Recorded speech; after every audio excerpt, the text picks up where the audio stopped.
Good morning. मैं LK Jha, सचिवालय सहायक की जो टेस्ट सीरीज चल रही है कंपटीशन व्यू लर्निंग एकेडमी पर, उस टेस्ट सीरीज के 45वें सेट के डिस्कशन के लिए उपस्थित हूँ। आपका पहला प्रश्न है, किस अधिनियम ने भारतवासियों को अपने देश में प्रशासन में कुछ हिस्सा लेने का संभव बनाया? तो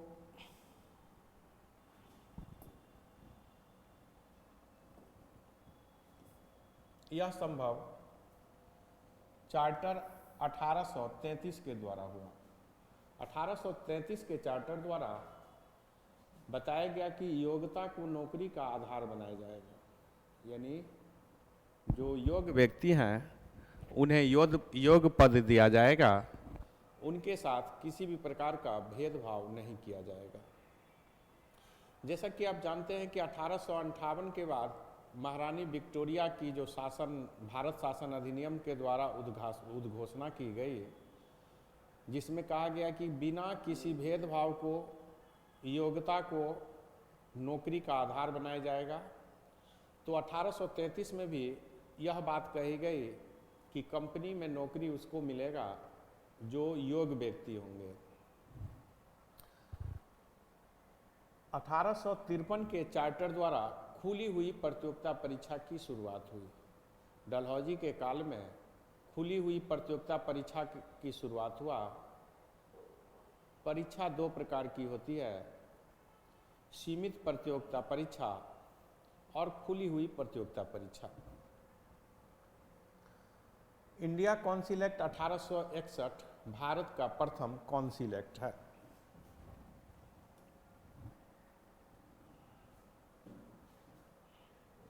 दूसरा प्रश्न है, 1946 में निर्मित अंतरिम सरकार में कार्यपालिका परिषद के उपसभापति कौन बनाए गए? तो जवाहरलाल नेहरू। जवाहरलाल नेहरू को जो अंतरिम सरकार की गठन की गई सितंबर 1946 में, उसका उपाध्यक्ष बनाया गया।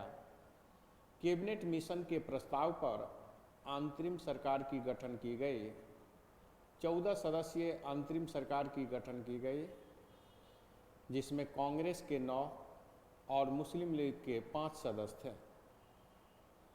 जाहिर है इसके अध्यक्ष वाइसराय होंगे। अंतरिम सरकार में वित्त मंत्री लियाकत खां, जो पाकिस्तान के प्रथम प्रधानमंत्री भी बनते हैं, उन्होंने इस अंतरिम सरकार को चलने नहीं दिया, असफल कर दिया।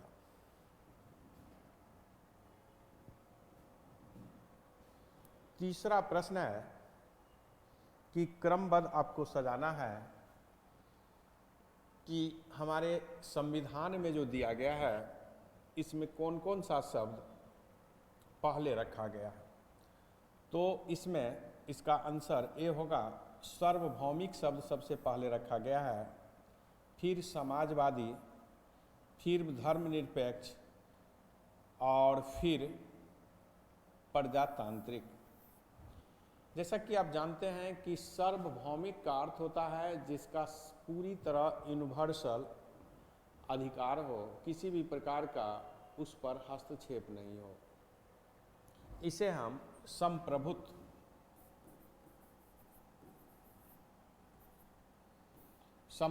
शब्द के रूप में जानते हैं। संप्रभुत्व शब्द वह होता है जिसका थल जल नभ में एकाधिकार हो। तो थल जल नभ में एकाधिकार जिसको हो उसको संप्रभुत्व होता है। तो भारतीय संविधान के प्रस्तावना में इस बात का उल्लेख है। प्रस्तावना में समाजवादी और धर्मनिरपेक्ष शब्द 1976 में 42वें संविधान संशोधन द्वारा जोड़ दिया गया। प्रजातांत्रिक भारत को लोकतांत्रिक गणराज्य बनाने की बात प्रस्तावना में की गई है। विश्व का पहला लोकतंत्र आधुनिक समय में अमेरिका है। भारत विश्व का सबसे बड़ा लोकतंत्र देश है।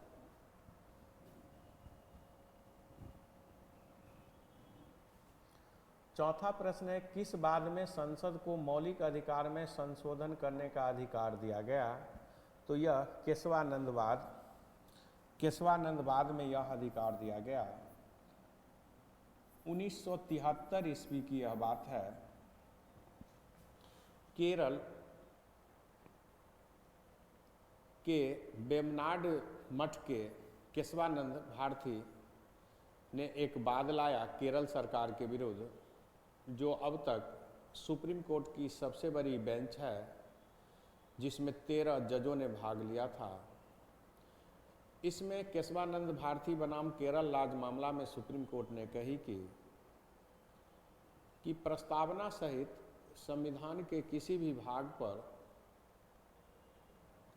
संशोधन करने का अधिकार संसद को है, लेकिन संसद इसके मूलभूत जो सिद्धांत है, जो ढांचा है, हमारी संविधान का जो बेसमेंट है, फंडामेंटल जो ढांचा है, उसमें किसी भी प्रकार का परिवर्तन नहीं कर सकता है।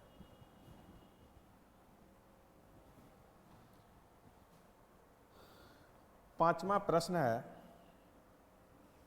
कि मौलिक अधिकार क्या है? तो ये बाद योग है। अनुच्छेद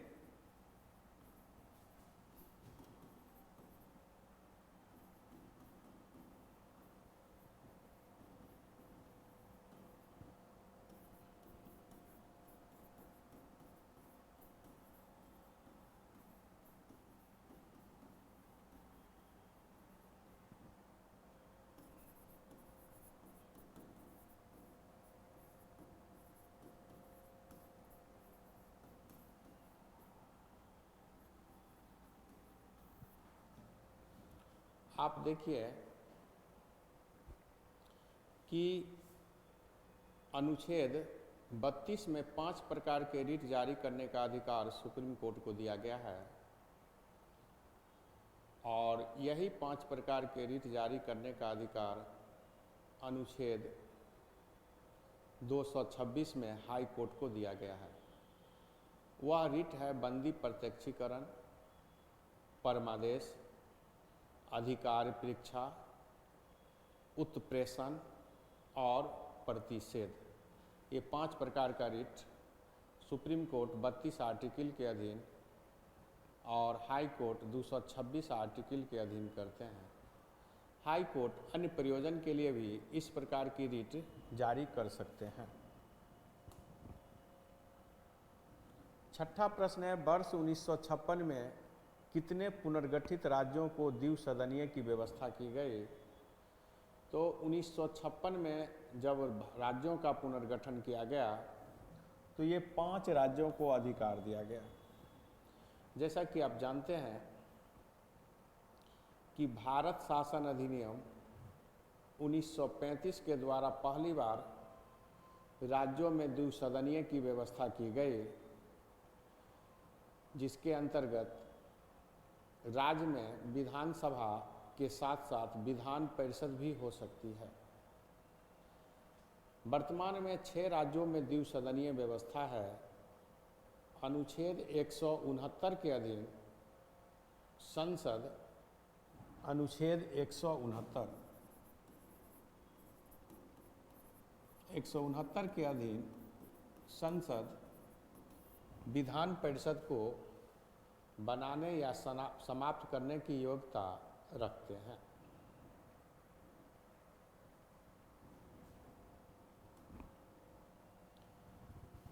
सातवां प्रश्न है, मानव अधिकार संरक्षण अधिनियम के बारे में कौन सा कथन सही है? तो इसके बारे में यह कथन सही है कि ये 28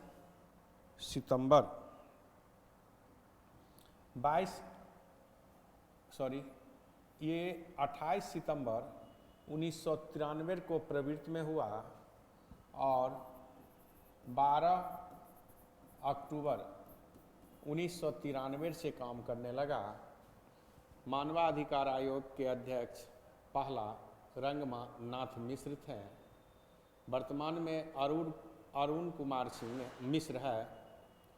मानवाधिकार आयोग के सदस्य 3 वर्ष या 70 वर्ष के लिए होते हैं, अध्यक्ष या सदस्य।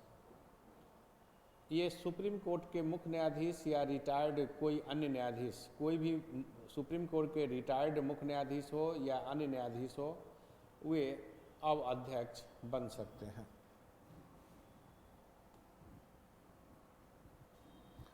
आठवां प्रश्न है, निम्नलिखित में से भारतीय संविधान का कौन सा अनुच्छेद प्रसाद का उल्लेख करता है? प्रसाद का सिद्धांत।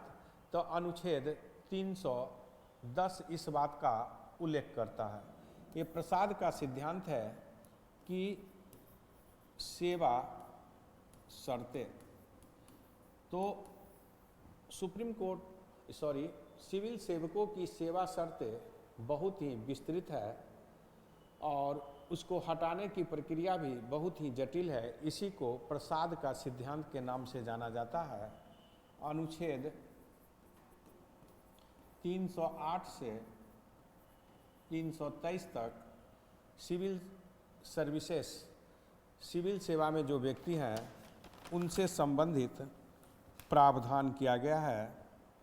जैसा कि ये 200 में राज्यपाल अनुमति देते हैं, इसका प्रावधान है।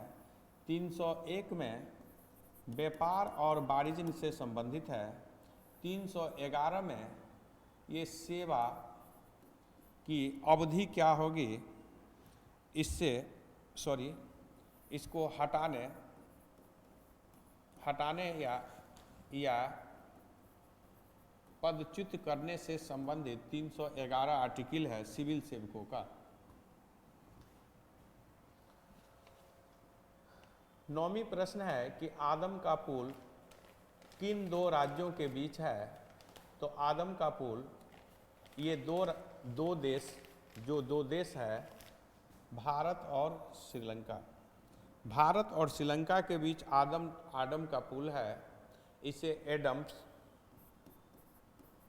एडम्स पुल, रामेश्वरम सेतु आदि के नाम से भी जाना जाता है। मन्नार के खाड़ी को पाक जलडमरू मध्य से यह अलग करता है। जैसा कि हम जानते हैं कि रामायण में इस बात की चर्चा की गई है कि नल नील रामायण के 2 पात्र हैं, हीरो हैं 2, जिनके द्वारा इस पुल की निर्माण किया गया। नासा ने भी यह बात मानी है कि यहाँ कोई अति प्राचीन पुल का निर्माण हुआ था।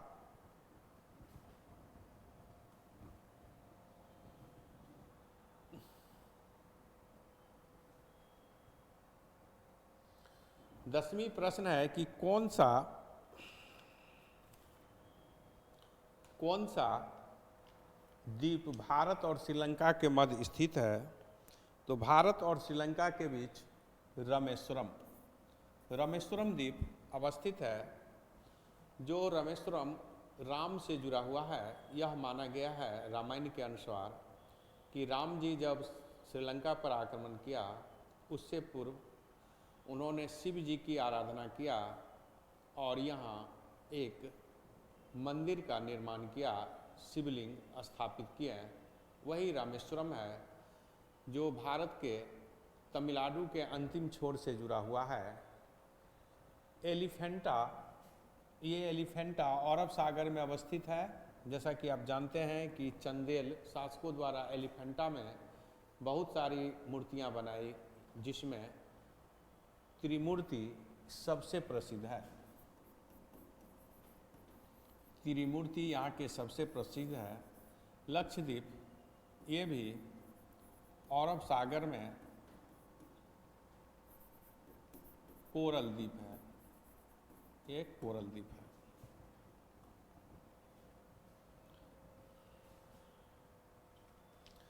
एक 11वीं प्रश्न है कि हैदराबाद में स्थित हुसैन सागर झील किन जीव की वृद्धि के कारण स्थिति खराब है, नष्ट हो रही है? तो यह जलकुंभी होगा। जलकुंभी के कारण हैदराबाद के हुसैन सागर झील काफ़ी खराब स्थिति में है, प्रदूषित हो चुका है। जैसा कि आप जानते हैं कि हुसैन सागर जिसे हुसैन सागर, जो हैदराबाद का बहुत ही महत्वपूर्ण झील है, जिसके कारण हैदराबाद की काफ़ी महत्वपूर्ण माना जाता है। हैदराबाद और सिकंदराबाद ये दो जुड़वा शहर के नाम से भी जाना जाता है। हुसैन सागर झील में कुछ खामियां आ गई है और इस खामियां का मुख्य कारण है जलकुंभी। जलकुंभी को दूर करना यहाँ बहुत ही जरूरी है।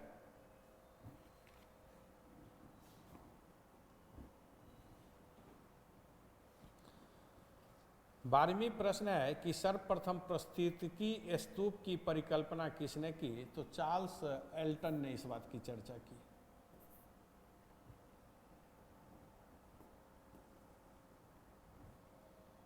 चार्ल्स एल्टन ने सर्वप्रथम इस बात की चर्चा की। ये चार्ल्स एल्टन ने पिरामिड के आकार में कैसे पारिस्थितिकी तंत्र एक दूसरे से जुड़ा हुआ है, इस बातों का इन्होंने व्याख्या किया था।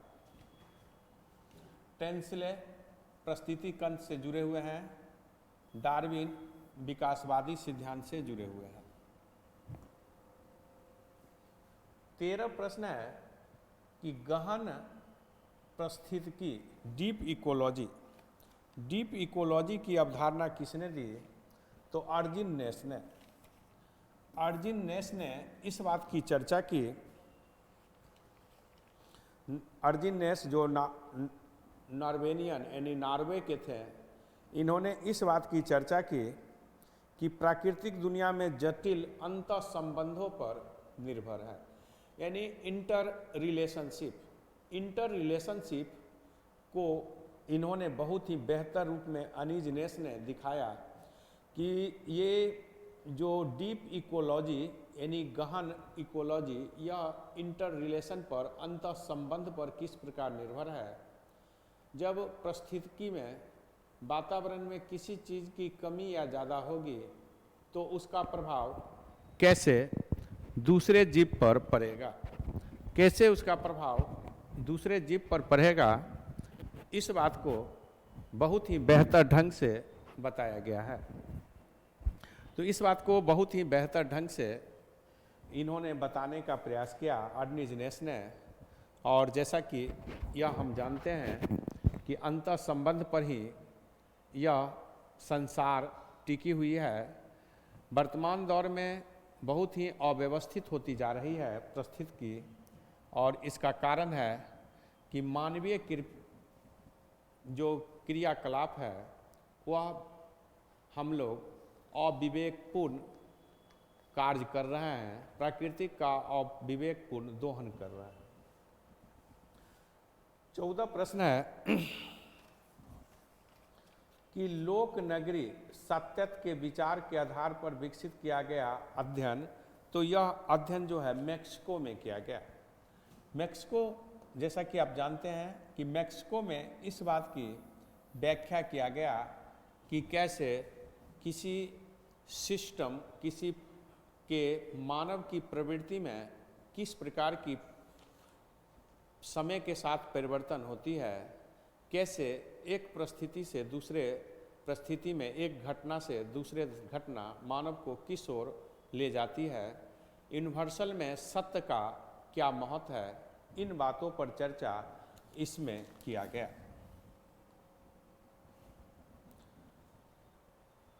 15 प्रश्न है कि विश्व में निम्नलिखित में किस एक सर्वाधिक बोली जाने वाले व्यक्तियों का भाग है, यानी जो आपका दिया गया है उसमें सबसे अधिक बोलने वाले कौन सा भाग है।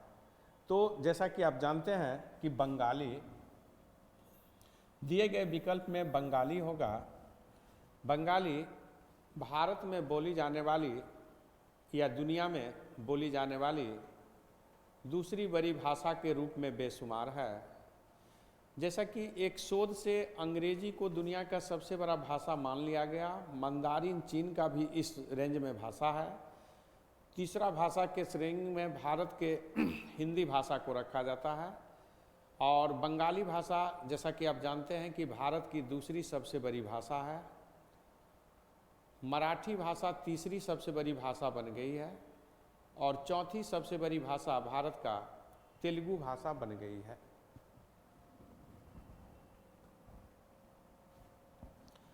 सोलह में सुमेलित करना है, जो किस राज्य में ये ताप ऊर्जा गृह है, तो पतरातु यह झारखंड में अवस्थित है। तलचर ये ओडिशा में अवस्थित है। रामगुंडम यह आंध्र प्रदेश में अवस्थित है। सिंगरौली यह उत्तर प्रदेश में अवस्थित है। तो इस आधार पर आपका आंसर ए हो जाएगा। पतरातु जो थर्मल प्लांट है वह झारखंड में है। तलचर में भारी जल का भी कारखाना है, यह ओडिशा में है। रामगुंडम आंध्र प्रदेश में थर्मल पावर स्टेशन है। सिंगरौली यह उत्तर प्रदेश में है।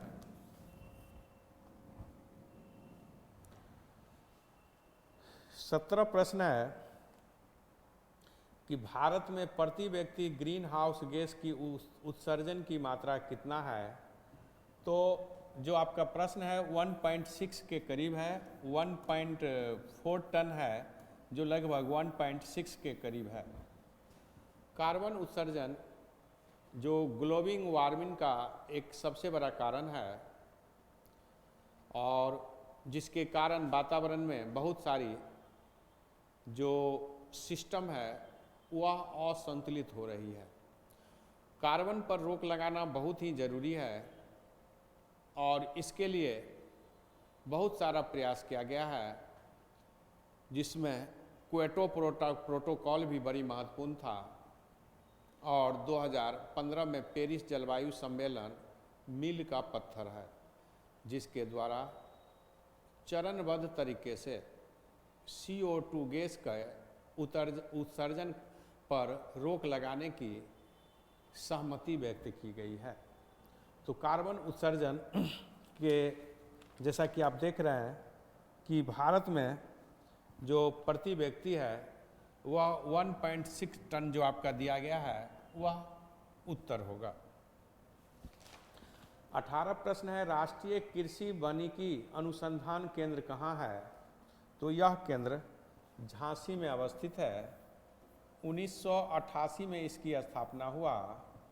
1980 के दशक में भारत में सामाजिक वानिकी और फिर कृषि वानिकी जैसे शब्द काफ़ी प्रभावशाली हुआ, जिसका उद्देश्य वातावरण के साथ हमारी कैसे आर्थिक लाभ भी हो। सामाजिक वानिक या कृषि वानिक जैसे शब्द इसी संदर्भ में समझना है कि किस प्रकार कृषि के विकास हमारे वातावरण को कैसे बेहतर बनावे और कैसे वातावरण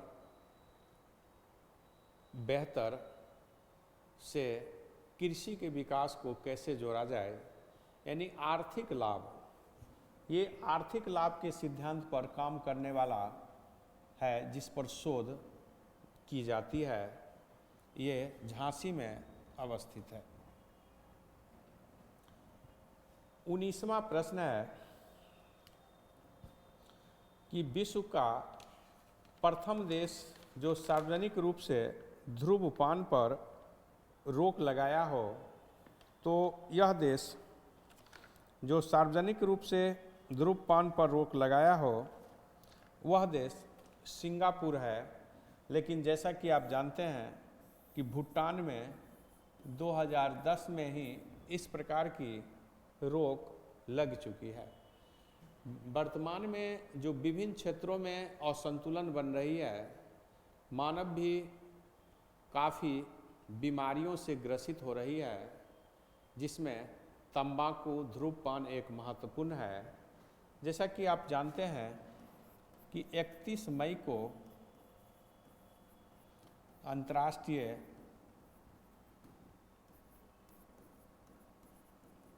तंबाकू निषेध दिवस मनाया जाता है। 20वां प्रश्न है कि किसने कहा था कि इतिहास विज्ञान है, न कम न ज़्यादा। किसने ये कहा था कि इतिहास विज्ञान है, न कम न ज़्यादा। यह कथन ब्यूरी का है। ब्यूरी ने इस बात पर बल दिया कि इतिहास एक क्रमिक अध्ययन का आधार है। इतिहास बहुत ही व्यवस्थित और संगठित रूप से समझने की ज़रूरत है।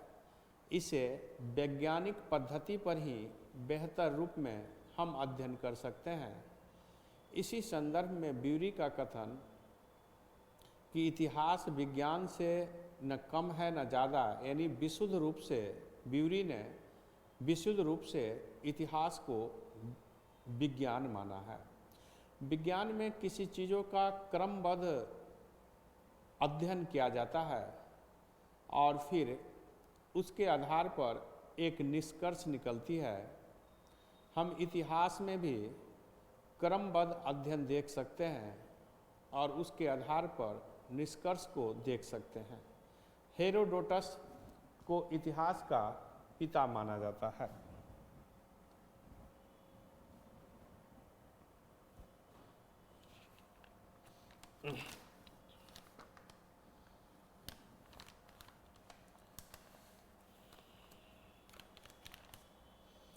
इंडियन एपिग्राफी पुस्तक के लेखक DC सरकार है। एपिग्राफी क्या होता है? ये पूरा लेख होता है। हम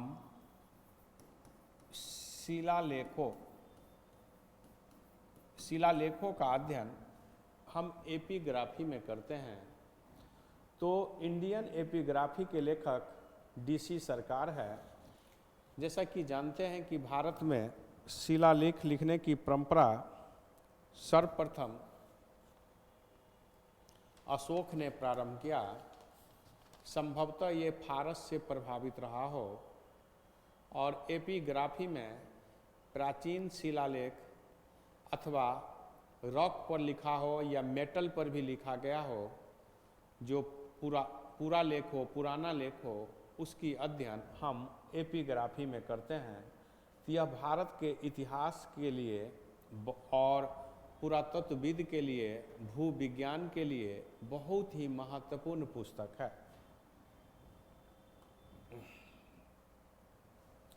बाईस प्रश्न है कि मौर्य काल के बाद दक्षिण भारत में सबसे प्रभावशाली राज्य कौन था? तो मौर्य वंश के बाद दक्षिण भारत में जो पहला प्रभावशाली वंश बना वह सातवाहन वंश। सिमुक इसके संस्थापक था।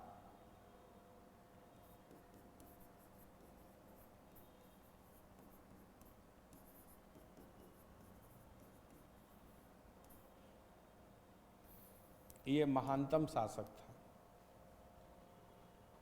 सातवाहन वंश जिसकी राजधानी प्रतिष्ठान या पैठन थी, जिस वंश की स्थापना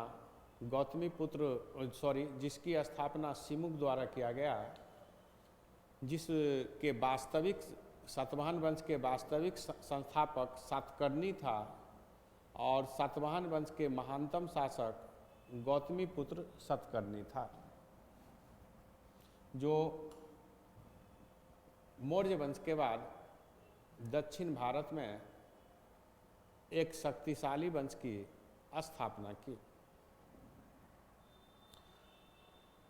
23 प्रश्न है, कनिष्क के सारनाथ बौद्ध प्रतिमा अभिलेख की तिथि क्या है? तो ये सारनाथ बौद्ध प्रतिमा अभिलेख की तिथि 81 है। जैसा कि आप जानते हैं कि कनिष्क पाटलिपुत्रा पर भी आक्रमण किया था और पाटलिपुत्र से अशुघोष जैसे महान दार्शनिक नाटककार को अपने साथ ले गया था। इनकी एक लेख हमें सारनाथ मध्य प्रदेश से भी मिली है, बनारस के पास है, जिसकी तिथि 81 ईस्वी सन है। जैसा कि आप जानते हैं कि कनिष्क 78 एडी में कुषाण वंश के शासक बना था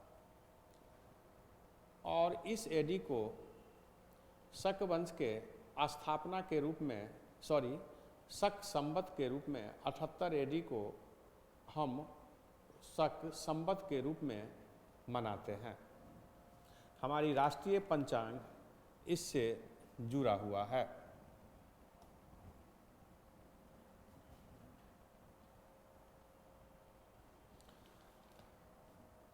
यहाँ 4 शासक है और उसके द्वारा लिखी गई पुस्तकों में कौन सी पुस्तक सही सुमेलित है, यानी जो पेयर जो दिया गया है, तो सही सुमेलित पुस्तक को हम लोग को बताना है। तो महेंद्र वर्मन मत विलास प्रहसन यह सही सुमेलित है। इनका शासनकाल 600 से 630 एडी तक है। ये पल्लव वंश के शासक हैं, बहुत ही महान शासक हैं। ये महेंद्र वर्मन शैली की शुरुआत किए हैं। ये विद्वान शासक हैं। इन्होंने मत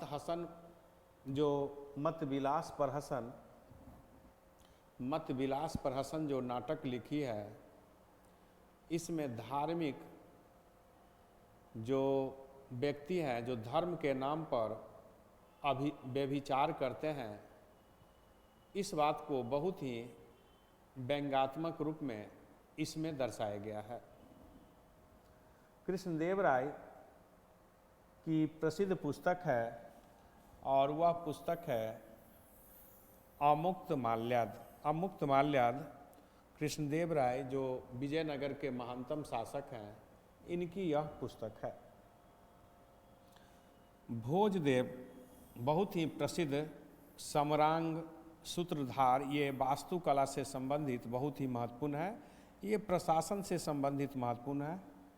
और सोमेश्वर ने मनोसोलास नाम की पुस्तक लिखी, जिसमें सोमेश्वर ने मन की विभिन्न अवस्था और बहुत ही बेहतर चित्रण उस समय की विभिन्न बातों को की है।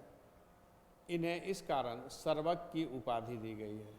तो ये 4 राजा में कृष्णदेव राय, अमुक्त माल्यद, महेंद्र वर्मन तो आपका आंसर है। भोजदेव का समरंग सूत्रधार और सोमेश्वर का मन सोलास आपकी पुस्तक है।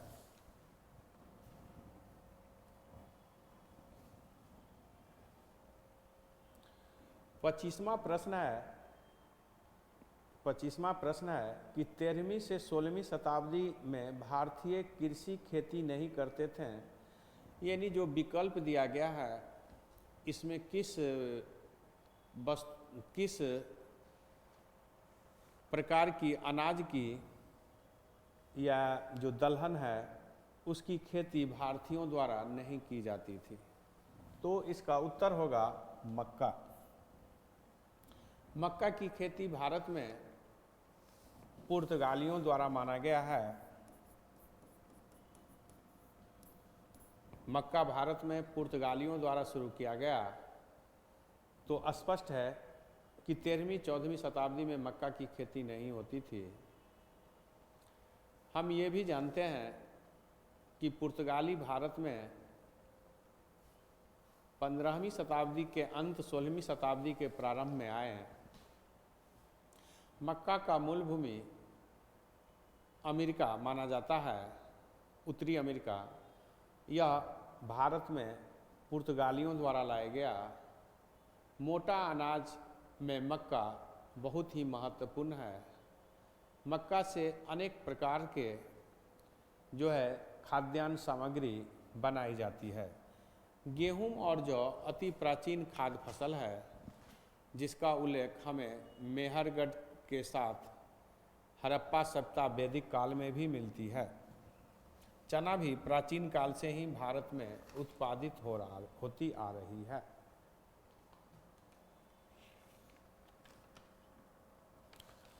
छब्बीस प्रश्न है कि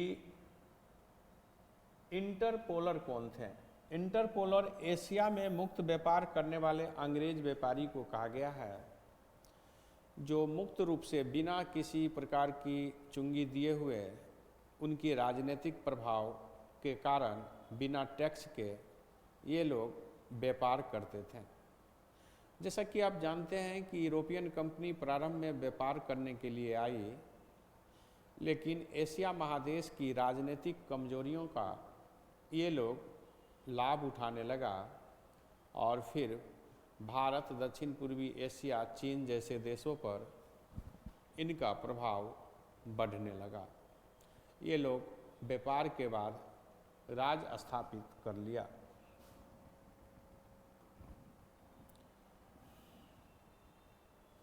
सत्ताईस प्रश्न है कि बीजापुर के शासक से गोवा को छीनने वाला प्रथम यूरोपियन कौन था। तो अल्बुकर्क।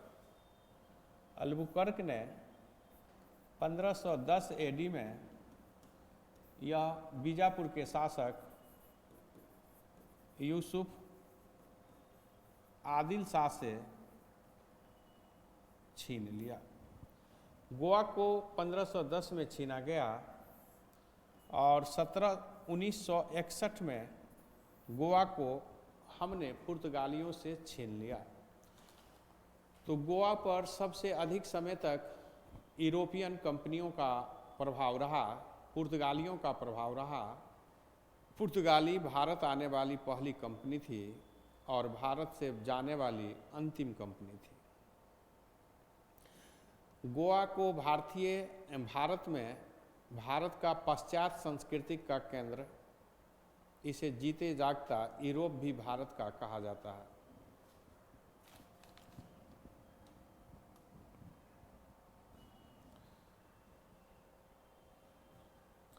अट्ठाईस प्रश्न है कि अपने क्षेत्र में किस पुर्तगाली गवर्नर ने सती प्रथा पर प्रतिबंध लगाया था। तो अल्फांसो डी अल्बुकर्क, जो 1509 से 1515 तक ये गवर्नर पुर्तगाली, ये पुर्तगालियों के सबसे महान गवर्नर, इसे भारत में पुर्तगाली राज के वास्तविक संस्थापक माना जाता है। इन्होंने ही गोवा छीन लिया। बीजापुर से जो आगे चलकर पुर्तगालियों का हेडक्वार्टर बना। अल्बुकर्क ने भारतीय महिलाओं से पुर्तगालियों को विवाह करने के लिए भी कहा, ताकि वे अधिक जनसंख्या वृद्धि कर सके। अल्बुकर्क ने मलक्का और हरमुज जैसे बंदरगाह पर भी नियंत्रण स्थापित कर लिया, जिससे हिंद महासागर पर पुर्तगालियों का वर्चस्व स्थापित हो गया। फ्रांसिस्को दी अल्मीडा ये प्रथम पुर्तगाली गवर्नर थे। हाली पद्धति संबंधित है। तो हाली पद्धति ये बधुआ मजदूर से संबंधित पद्धति है। जैसा कि आप जानते हैं कि बधुआ मजदूर के अंतर्गत किसी मजदूर को कुछ आर्थिक मदद कर या आर्थिक कुछ कर्ज देकर उसे अपने यहाँ मजदूरी करने के लिए विवश कर दिया जाता था। वे कहीं और मजदूरी नहीं कर सकते थे, वह सिर्फ उसी स्वामी की मजदूरी कर सकते थे जिसके लिए उन्हें कुछ रकम, जो स्वामी ने इन्हें कुछ रकम दे दिया। भारतीय संसद ने 1976 में बधुआ मजदूरी उन्मूलन अधिनियम पारित किया।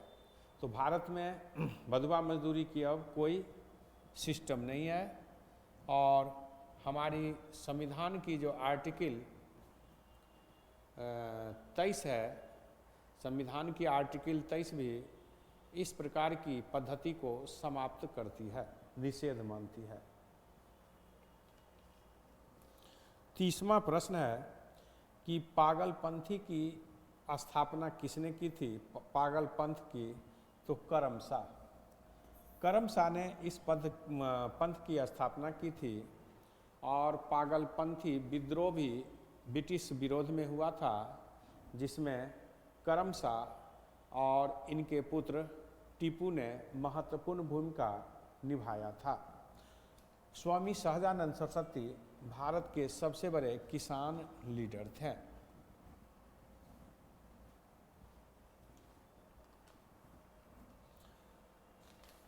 राष्ट्रीय विनिर्माण नीति भारत ने कब प्रारंभ किया था?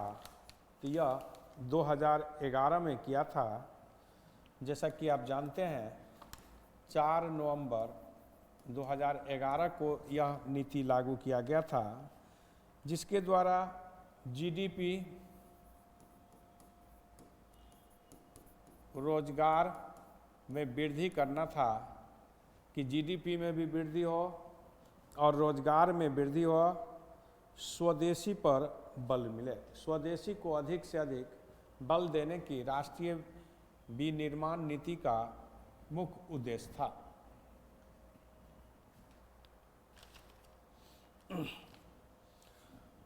बत्तीस प्रश्न है, सूक्ष्म लघु एवं मध्यम उद्यम विकास अधिनियम कब पारित हुआ था? तो ये 2006 में पारित हुआ और सूक्ष्म लघु एवं मध्यम उद्यम से संबंधित एक मंत्रालय भी भारत में काम कर रही है। जैसा कि जानते हैं सूक्ष्म लघु एवं मध्यम उद्योग भारत की एक बहुत ही महत्वपूर्ण उद्योग है, जिस उद्योग के द्वारा भारत काफ़ी प्रभावशाली रूप से जो रोजगार के साथ विनिर्माण वस्तु कर विदेशी मुद्रा भी प्राप्त कर रही है।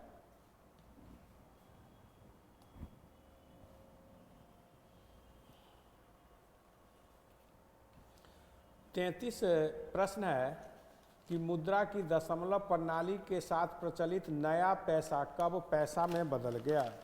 तो जैसा कि आप जानते हैं कि 1 अप्रैल 1957 से नया पैसा की शुरुआत हुई थी और यह पैसा के रूप में जो बदल गई वह 1 जून 1964 से 1 जून 1964 से यह पैसा के रूप में बदल गई।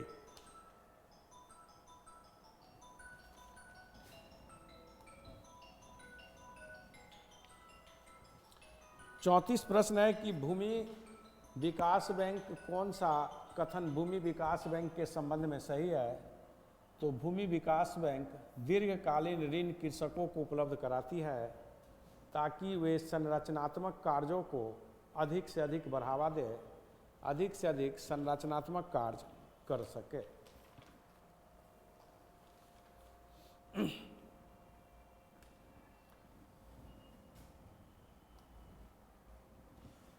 पैंतीस प्रश्न है, आयकर अधिनियम की धारा 88 के अंतर्गत कर में छूटों को समाप्त करने की अनुशंसा तो यह केलकर कमेटी ने किया था।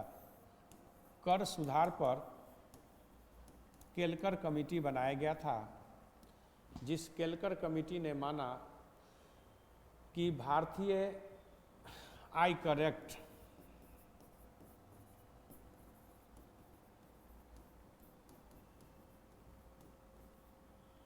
1961 के अंतर्गत जो धारा 88 के द्वारा सुधार किया जाता है, जो छूट दिया जाता है, उसको समाप्त कर दिया जाए।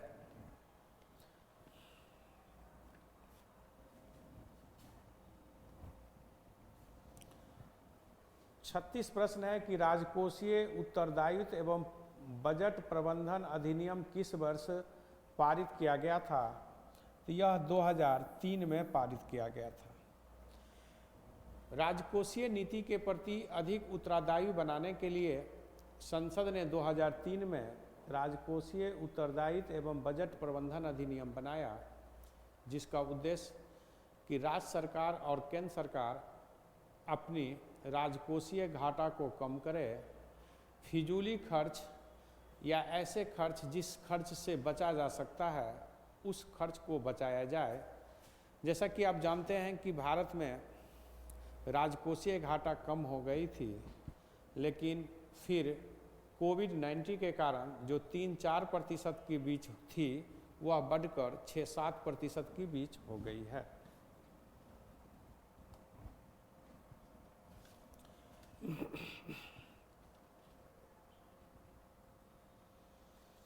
सैंतीस प्रश्न है कि C++ भाषा का विकास किसने किया है? तो हम बताना चाहेंगे कि इस भाषा का विकास आपको 1979 ईस्वी में बयोर्नस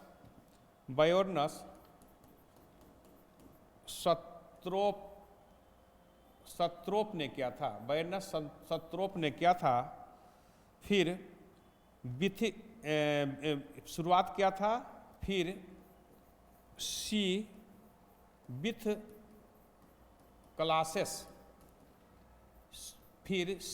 क्लासेस की शुरुआत जो 1983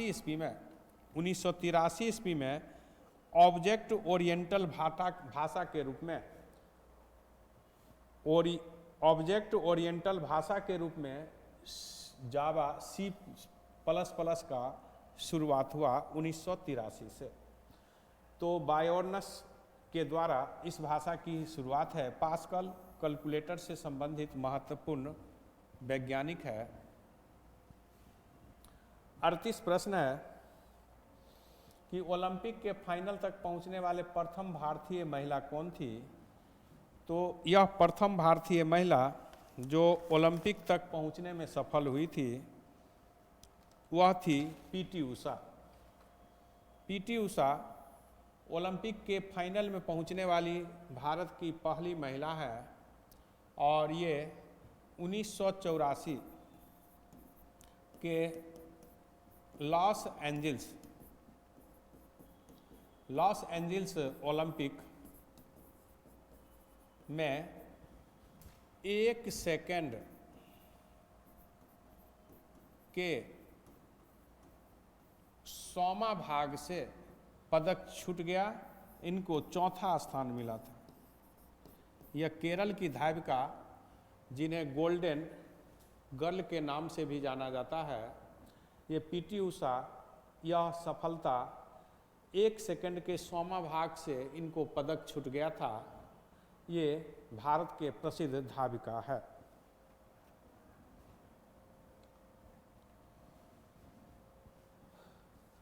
69 प्रश्न है, एशिया गेम्स में 400 मीटर की दौड़ में भारत की किस महिला ने पहली बार स्वर्ण पदक पाई थी? तो कमलजीत संधू ने यह सफलता प्राप्त की थी और यह सफलता वे 1970 के बैंकॉक एशियाई खेल में यह सफलता पाई थी। कमलजीत संधू ने 1970 के एशियाई खेल में 400 मीटर दौड़ में स्वर्ण पदक हासिल की थी। एशियाई खेल की शुरुआत 1951 से हुआ है। इसकी पहली एशियाई खेल 1951 में भारत में आयोजित किया गया। 1982 में भी एशियाई खेल का आयोजन भारत में हुआ था।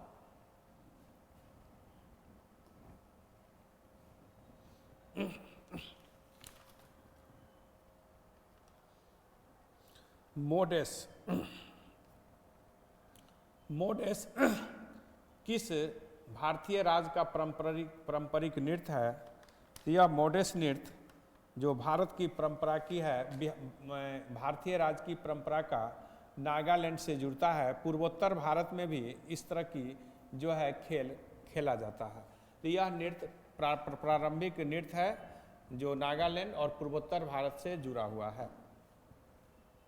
41 प्रश्न है कि why I am a Hindu पुस्तक के लेखक है शशि थरूर। शशि थरूर जो बहुत सारे पुस्तक लिख चुके हैं, उन्हीं का यह पुस्तक है कि हम हिंदू क्यों हैं। यह पुस्तक भी शशि थरूर का है। शशि थरूर जो भारतीय विदेश सेवा से जुड़ा हुआ व्यक्ति, जो भारत के राज्य विदेश मंत्री भी रहा, कांग्रेस पार्टी के सांसद, संयुक्त राष्ट्र संघ में भारत के अस्थायी प्रतिनिधि के रूप में भी शशि थरूर काम कर चुका है। विदेशी मामलाओं की जो समिति भारत में संसद की बनती है, उसके भी अध्यक्ष रहने वाले शशि थरूर है। शशि थरूर भारत के बहुत बड़े राजनयिक और राइटर के रूप में ख्याति अर्जन की है। 42 प्रश्न है, ऐतिहासिक फवारा गुलजार हौज किस भारतीय शहर में है। तो यह हैदराबाद में स्थित है। गुलजार हौज ये हैदराबाद के मुख्य चौराहे के बीच से गुजरने वाली ये हौज है, नहर है, जो काफ़ी ही महत्वपूर्ण है। इसे जिलू खान और गार्ड एस्क्वायर के नाम से भी जाना जाता है।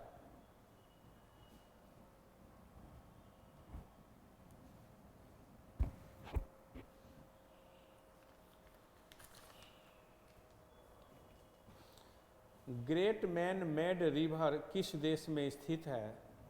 तो यह लीबिया में स्थित है। लीबिया जो अफ्रीका महादेश से जुड़ा हुआ है, वहाँ ग्रेट मैन मेड रिवर यानी मानव द्वारा महान रिवर नदी का जो संबंध है, वह लीबिया देश से है।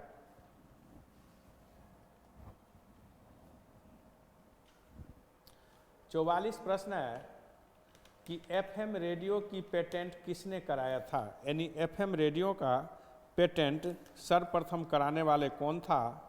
तो वह एडविन एच आर्मस्ट्रॉन्ग सर्वप्रथम एफएम रेडियो का पेटेंट कराया था। जैसा कि आप जानते हैं कि एफएम रेडियो आवर्त मॉडुला से जुड़ा हुआ है, जो एक नवक्रांति के रूप में संचार के क्षेत्र में देखा गया।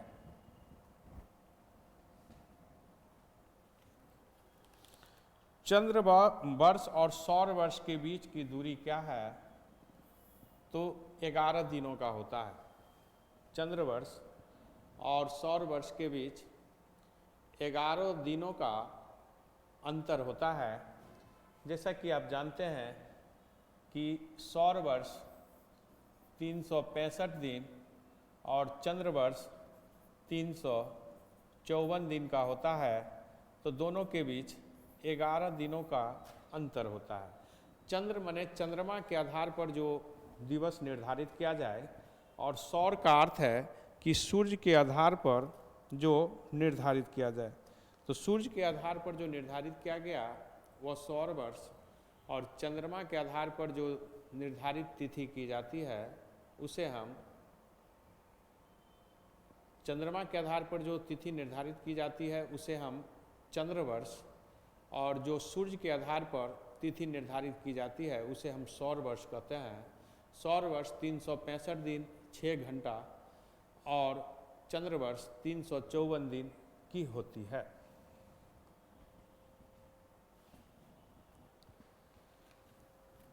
छियालीस प्रश्न है, the McMahon line a century of discord पुस्तक का विमोचन किसके द्वारा किया गया है। विमोचन किया गया है, इसके लेखक कौन है। यानी इस पुस्तक के लेखक कौन है। The McMahon line the century of discord, तो यह जे सिंह इसके जो है विमोचन करता है, जे सिंह द्वारा किया गया है। द मैकमोहन लाइन, जैसा कि आप जानते हैं कि ये 1914 में मैकमोहन लाइन भारत और चीन के बीच बना था, जिसे चीन मानने से इनकार कर रहा है। उनका मानना है कि ब्रिटिश सरकार के दबाव में हमारे साथ यह किया गया। हम उस समय कमज़ोर थे, ब्रिटिश सरकार ने अपनी तरह से इसकी लाइनअप किया है।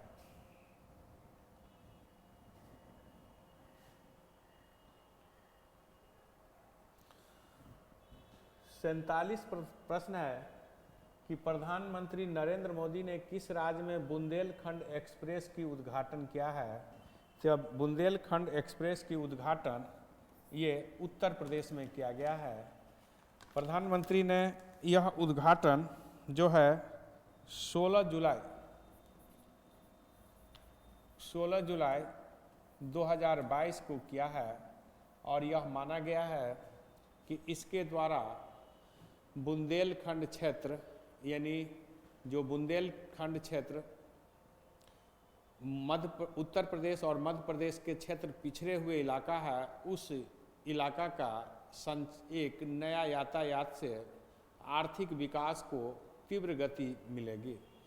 जैसा कि आप जानते हैं कि विकास जो शब्द है उसके बारे में कहा जाता है कि जहां सड़क हो जाए और बिजली हो जाए, यानी जहां पावर और रोड हो जाए वहां अपने आप विकास होती है।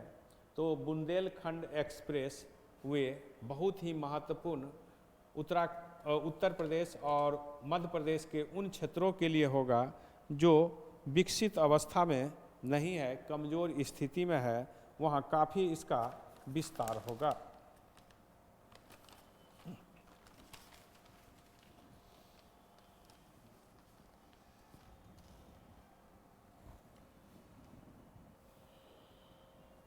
आपका 48 प्रश्न है, भारत में पहला एलिवेटेड शहरी एक्सप्रेसवे कौन सा होगा?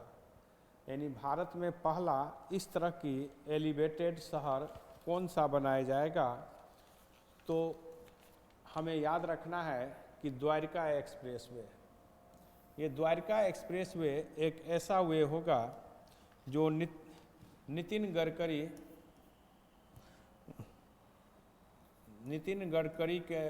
के अनुसार यह 2023 से होगा। 16 लेन 2023 का है, 16 लेन का होगा। यह एक बहुत ही महत्वपूर्ण होगा और भारत का पहला एलिवेटेड शहरी एक्सप्रेसवे बनाया जाएगा।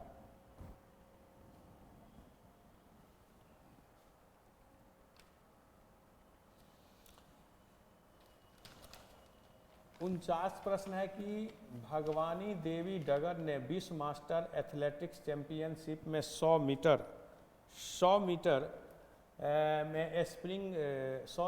स्प्रिंग में कौन सा पदक जीता है? तो ये बहुत ही महत्वपूर्ण है। इन्होंने स्वर्ण पदक जीत लिया है और यह उपलब्धि फिनलैंड में जो आयोजित हुआ है विश्व मास्टर एथलेटिक्स चैंपियन, उसमें इन्होंने प्राप्त किया है और यह उन्होंने 24.74 सेकंड में यह उपलब्धि हासिल किया है। 50वां प्रश्न है कि भारतीय मूल के ब्रिटिश नेता ऋषि सुनक ने 5 जुलाई 2022 को किस पद से इस्तीफा दिया? आपका प्रश्न है कि वे किस पद से इस्तीफा दिया? तो ऋषि सुनक वित्त मंत्री के पद से इन्होंने इस्तीफा दिया। ये प्रधानमंत्री के रेस में शामिल थे, लेकिन पहले जो विदेश मंत्री रह चुकी है लीज ट्रस, इन्होंने इसे ऋषि सुनक को पराजित कर लीज ट्रेस जो है ये ब्रिटेन के प्रधानमंत्री बन गई है। ये महिला प्रधानमंत्री लीज ट्रस ऋषि सुनक को हराकर ये पहले विदेश मंत्री थे। ये पहले विदेश मंत्री थे। जैसा कि आप जानते हैं कि ऋषि सुनक जो है ये भारतीय मूल के हैं और भारतीय परंपरा में इनकी असीम आस्था और विश्वास है, और इस असीम और आस्था में वे गर्व कर रहे हैं। वह हिंदू होने पर गर्वान्वित हैं, और इस बात को भी समझना है कि वह गीता पर रखकर ब्रिटिश शासन पद्धति में अपनी शपथ ग्रहण की थी। तो यह एक भारतीयों के लिए जीता जाता सांस्कृतिक है। नारायण मूर्ति से इनका संबंध है, दामाद इनके हैं, नारायण मूर्ति की हैं।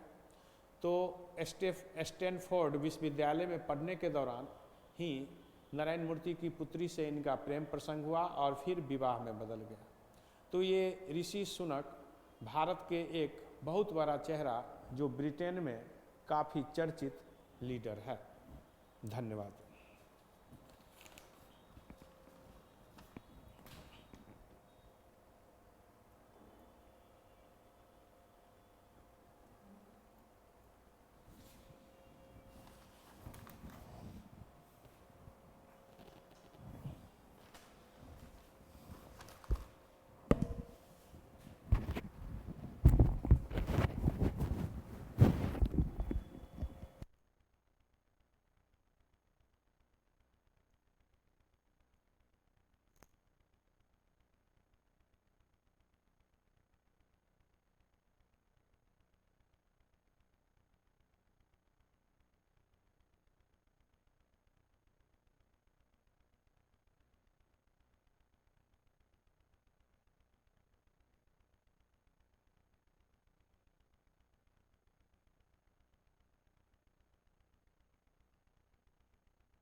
वीडियो बनाते हैं शिवांगी बाबू।